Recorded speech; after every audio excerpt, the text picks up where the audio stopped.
landing in Iran, we were taken to a five-star hotel, which was there before the revolution as Hilton Hotel. Now it's known as Istiqlal, Hotel Istiqlal. We were accommodated there, and we were taken around.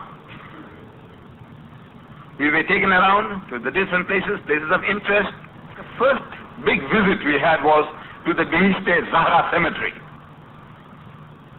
Behist means paradise in Farsi, and Zahra is the title of Fatima al-Zahra, the daughter of the Holy Prophet Muhammad sallallahu alaihi wasallam. Zahra means the radiant one, the effulgent one. Paradise effulgent. This is radiant paradise. This is the name of the cemetery. And before going to Iran, I have been reading in the newspapers about Behist al-Zahra to the cemetery. When the Imam arrived in Tehran, the very first thing he did was he made a beeline for Behist al-Zahra cemetery. Now we're thinking, one goes to the cemetery, what, for to make dua? Yes. For the departed souls? Yes. And when you are imagining a cemetery, you are imagining something like Brook Street. You can't imagine that this cemetery is square kilometers and square kilometers. You can't imagine it. You see, it is a big open ground where 1 million people, 2 million people can be accommodated. This is why they gather there. And they gather there because it is the easiest place where you can recharge your spiritual and emotional batteries. Because there lie the martyrs, people who had given their life. 70 to 80,000 people had given their life in this revolution. 100,000 have been maimed in this revolution. Unarmed people with only Allahu Akbar as a slogan, they topple the mightiest military force in the Middle East. So we went to this cemetery, and 1 million people were there, men and women and children. 1 million! You had seen some scenes of it.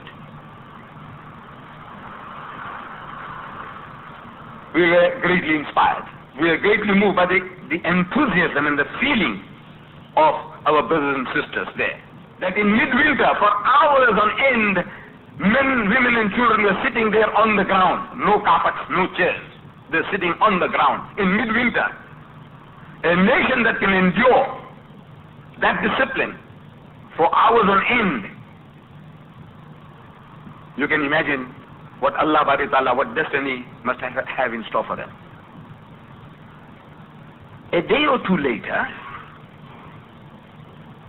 on our program, we read Behist Zahra Cemetery again.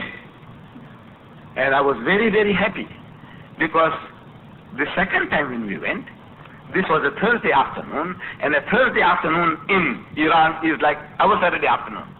And tens of thousands of people were there in the cemetery. This is a custom, a regular custom. Every Thursday, tens of thousands of people are gathering there for what? To charge the spiritual batteries. A reminder, a constant reminder, don't forget, this man, this is my son, he gave his life for the cause. This is my brother, somebody says, he gave his life for the cause. My father lies here, and so on and so on. Now, with that kind of a system, every Thursday is an injection. Every Thursday is an injection, a reminder that they gave their life for Islam.